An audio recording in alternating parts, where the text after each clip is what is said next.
Atenção! Começa agora uma teleaula de Física do ensino médio. Você vai assistir a teleaula de número 8. Bons estudos!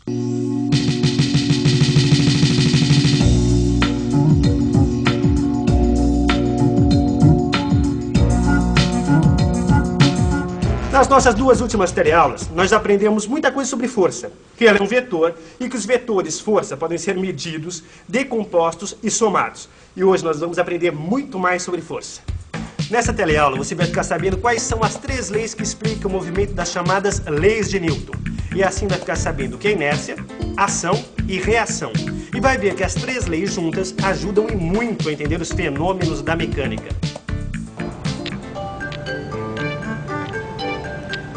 Rosinha! Rosinha! Tá no mundo da lua? Não, Maristela, eu tava no mundo da física. Sabe o que é? A gente aprendeu vários tipos de movimentos, mas até agora eu não sei qual a razão para que um objeto se movimente ou não. A explicação está aqui, ó, na minha mão, Rosinha. Dá só uma olhada. Esse aí é Isaac Newton, um dos maiores físicos de todos os tempos. Foi ele que criou o conceito de força. E ele também vivia se perguntando qual era o motivo para um corpo se movimentar. E uma pergunta boa era: quando se joga uma pedra, ela começa a se movimentar devido ao impulso dado pela mão. Mas por que ela continua a se movimentar depois de estar solta? Muito tempo antes de Newton, na Grécia Antiga, eles diziam que a natureza não gosta do vácuo e que a pedra se movimentava porque o ar que ocupava o vazio que ela deixava empurrava a pedra para frente. Naquele tempo eles achavam que o lugar não podia ficar vazio, sem ar. Não existir o vácuo, imagina! Hoje em qualquer supermercado a gente encontra café embalado a vácuo. Muito mais do que isso, Rosinha. O homem já foi à Lua, onde existe o vácuo. E lá foram realizadas experiências com pedras e elas se movimentaram do mesmo jeito. Tudo bem.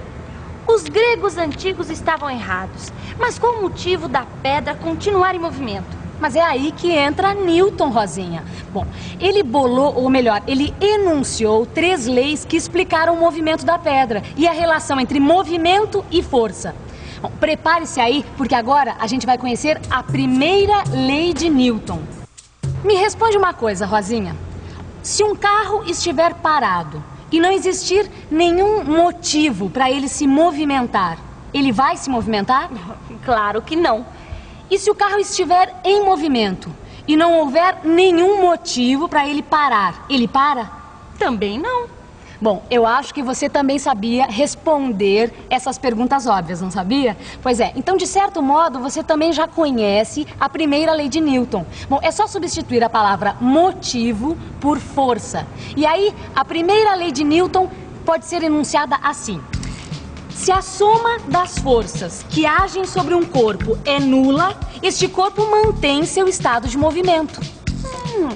Quer dizer então que se um corpo estiver em repouso, permanecerá em repouso.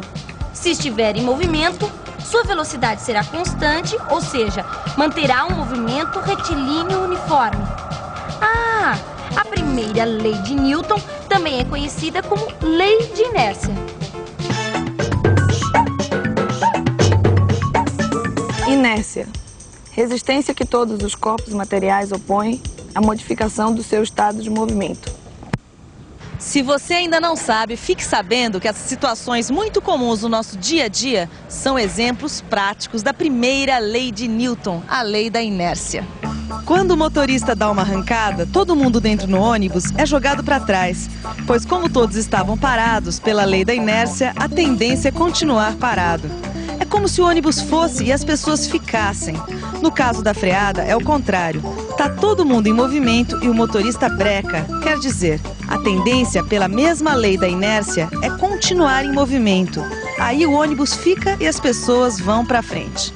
Ah, então também é essa lei da inércia que derruba o cavaleiro quando o cavalo refuga diante de uma barreira. Veja só. O cavalo fica e o cavaleiro continua em movimento, levando maior tombo.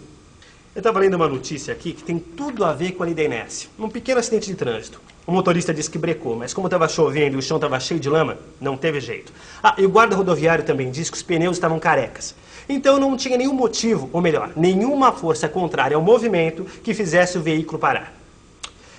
Eu já entendi o que é inércia. Mas agora pintou uma outra dúvida. Dá para medir a inércia de um corpo? Vamos pensar um pouco? Vamos pensar um pouco. Deixa eu ver.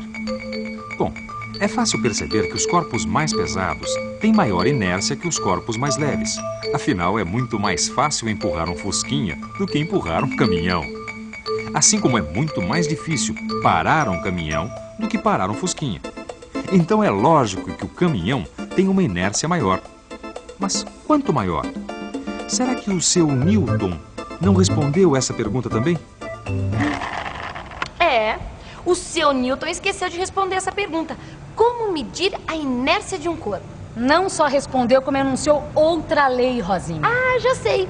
A segunda lei de Newton. Exatamente. E essa segunda lei trata-se da força necessária para movimentar um objeto. E Newton até desenvolveu uma expressão matemática para essa lei. Você lembra daquele carro acidentado que o Clóvis leu no jornal?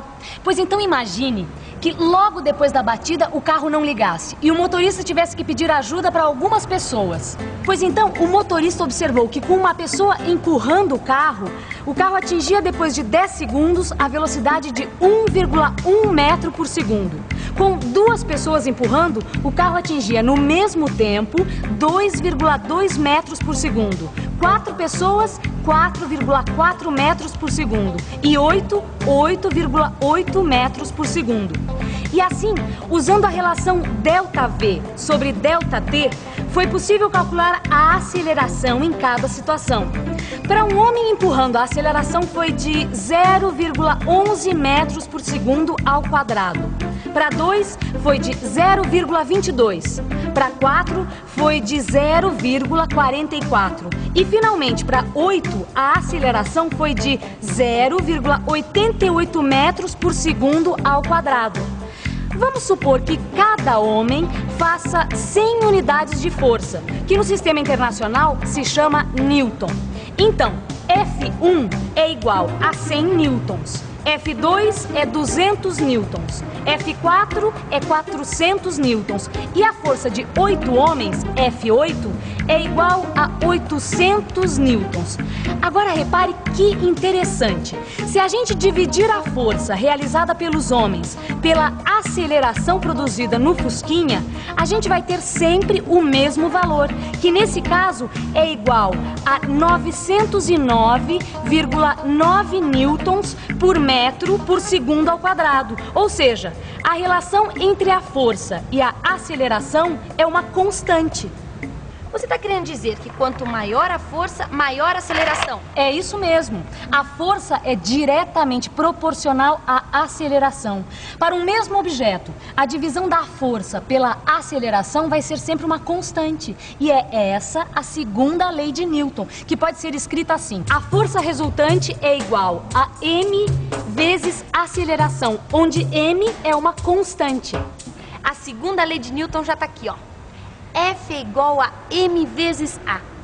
Mas que diacho de constante é esse m, hein, Maristela? Bom, para descobrir que constante curiosa é essa, é melhor a gente fazer outras observações. Observar o que acontece quando se empurra um caminhão, por exemplo. Olha só, era exatamente isso que eu estava lendo aqui nessa revista. Eles empurraram um caminhão aplicando cada vez uma força com valor diferente. Aí eles verificaram a velocidade e assim eles calcularam a aceleração para cada caso. Conclusão. A divisão da força aplicada pela aceleração obtida também dá uma constante. Só que no caso do caminhão, ela é bem maior do que no fusquinha. Olha aqui, ó. No caso do caminhão, essa constante é igual a 3.571 newton por metro por segundo ao quadrado. Quer dizer, a constante m é muito maior no caso do caminhão do que no caso do fusquinha. Eu já tenho meu palpite, mas eu queria ter certeza. O que é, afinal, essa constante m? A constante m nada mais é do que aquilo que a gente chama de massa de um corpo. Isso quer dizer que a constante m, a massa, é a medida da inércia. Ou seja, o caminhão tem muito mais inércia do que um fusquinha, o que é a mesma coisa que dizer que o caminhão tem mais massa. Como a gente viu, a constante m do Fusca é igual a 909,9 newton por metro por segundo ao quadrado, que é a mesma coisa que 909,9 quilogramas, que é a unidade de massa usada no sistema internacional. A mesma coisa para o caminhão, 3.571 Newton por metro por segundo ao quadrado é igual a 3.571 quilogramas. Bom, se a gente conhecer a segunda lei de Newton, dá para determinar a força que age num corpo se nós conhecermos a sua massa e a sua aceleração. No caso desse carro aqui, a massa é de 1.200 quilogramas e sua aceleração ao sair de 10 metros por segundo ao quadrado. Opa, a pergunta agora é o seguinte: qual o valor da força resultante que agiu nesse carro aí? Vamos aplicar a segunda lei de Newton. O motor faz com que as rodas girem, empurrando o chão para trás, que por sua vez empurram o carro para frente. Existe uma força de resistência ao movimento do carro, que em sua maior parte é exercida pelo ar, chamada força de atrito. Por isso, podemos escrever que a força resultante é igual à força motora menos a força de atrito. Como na segunda lei de Newton, força resultante é igual a m vezes A. Substituindo os valores e fazendo as contas, temos que o carro está sob a ação de uma força de 12.000 newtons. Muito bem. A gente já viu a primeira e a segunda lei de Newton. A lei da inércia e a lei da força. Mas não são 3 leis? São, e ainda está faltando uma, que é a terceira lei de Newton. Rosinha, me responde uma coisa. A gente pode empurrar esse carrinho ou qualquer outro objeto sem que ele toque na gente? Não. E a gente pode tocar nessa mesa sem que ela toque na gente? Também não. Agora vai me dizer que isso tem a ver com a terceira lei de Newton? Tem tudo a ver, Rosinha. Presta atenção. Quando a gente faz uma força sobre alguma coisa, esta alguma coisa faz uma força sobre a gente.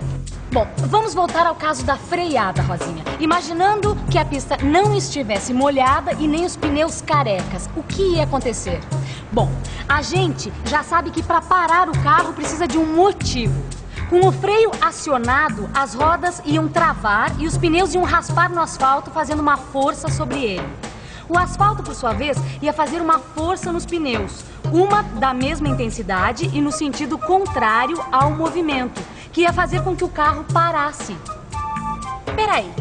Então, quando um objeto está em cima de uma mesa, parado, estão atuando sobre ele 2 forças. Uma força devido à atração gravitacional que a Terra exerce sobre ele e a força de sustentação que a mesa faz sobre este objeto. Isso significa que o objeto faz uma força sobre a Terra, igual ao peso, mas em sentido contrário, assim como faz uma força sobre a mesa de mesma intensidade, mas em sentido contrário. É isso? Perfeito! E essa é a terceira lei de Newton. Escuta só como fica a definição da terceira lei de Newton, também chamada lei de ação e reação. Se um corpo A faz uma força sobre o corpo B faz ao mesmo tempo uma força da mesma intensidade e de sentido contrário ao corpo A. Matematicamente, a gente pode expressar esta lei da seguinte maneira. O vetor força que A faz em B tem o mesmo módulo, mas tem sentido contrário ao vetor força de B em A. E repare um detalhe super importante. As forças de ação e reação estão sempre em corpos diferentes, quando se empurra uma parede, por exemplo.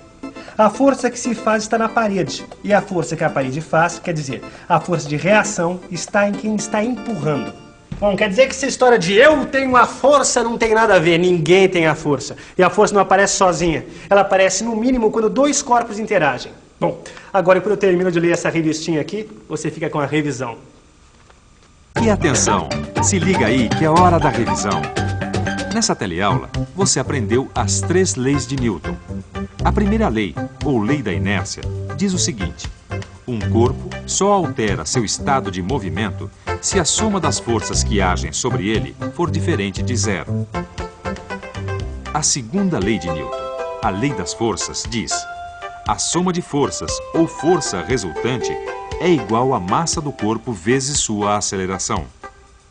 E a terceira lei de Newton, a lei da ação e reação, que diz: todo corpo que faz uma força sobre outro recebe uma força de reação de mesma direção, mas sentido contrário.